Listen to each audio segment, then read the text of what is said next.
সকাল সকাল ঘুম থেকে উঠেই মনটা খুব খুশি হয়ে গেছে। ছাদে লাগানো প্রথম পঞ্চজবা গাছে ফুল ফুটেছে। তাই দেখে ভাবলাম কাজবাজ সব পড়ে থাক, আমি আগে গিয়ে স্নান করে পুজোটা করে নিই। আর এই গাছগুলোতেও না অনেকদিন ধরে ফুল ফুটতো না, আজকে দেখলাম দুটো ফুল ফুটেছে। আর অন্যান্য ফুলগুলো তুলে তাড়াতাড়ি করে পুজোটাকে সেরে নেব। ছাদে গিয়ে দেখি আরও এই মোটা একটা টগর গাছ আছে, সেই টগর গাছেও বেশ অনেক কটাই ফুল ফুটেছে। ছাদের গাছগুলোতে বেশ দু চারটে করে ফুল ফুটলে না খুব আনন্দ লাগে। তারপর ওইগুলোকে এক জায়গায় করে নিলাম, দেখুন বেশ অনেক কটাই ফুল ফুটেছে। তারপর আমি আমার পঞ্চজবা ফুলটাকে তুলে নিলাম।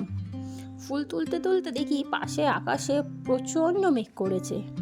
ভাবলাম এই বুঝি বৃষ্টি আসে। আর কি ভালো লাগছে দেখুন, ওই যে কৃষ্ণচূড়া গাছটা দেখা যাচ্ছে হলুদ হয়ে আছে। না আর দেরি না করে তাড়াতাড়ি পুজোটা করে নিই। পুজোটা করে পঞ্চজবা ফুলটা আমাদের মায়ের পায়ে দিয়ে দিলাম। আমাদের মা এটা মনসা। তারপর পুজো শেষ করে চলে এলাম রান্নাঘরে টিফিনটা করতে। একটু মাংস দিয়ে ঘুগনি করেছিলাম আর গরম গরম লুচি ভেজেছি। ব্যাস, লুচিগুলোও ভাজা হয়ে গেল। চলুন এবার খেতে দিয়ে দিই। দুপুরে রান্নাটাও বসিয়ে দিয়েছিলাম সকালে টিফিনটা খাওয়া দাওয়ার পরে। তারপর এলো আমার একটা পার্সেল আসলেই কিন্তু মামাই দৌড়ে চলে যায় পার্সেলটা নিতে। ওই যে নিয়ে এসেছে। তারপর আর কোনো ক্লিপ তুলিনি। তারপর সোজা সন্ধেবেলায় গিয়ে ঠাকুরকে একটু সন্ধে দিয়ে নিলাম।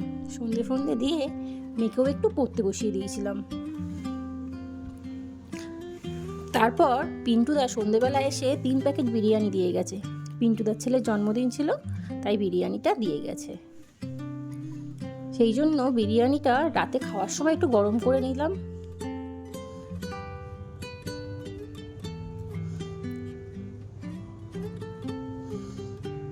খাবারটা গরম করে এবার আমরা খেতে বসে পড়ব। আর আজকের ভিডিওটা এইটুখানি। যদি আপনাদের ভালো লাগে তাহলে অবশ্যই একটা লাইক করে দেবেন।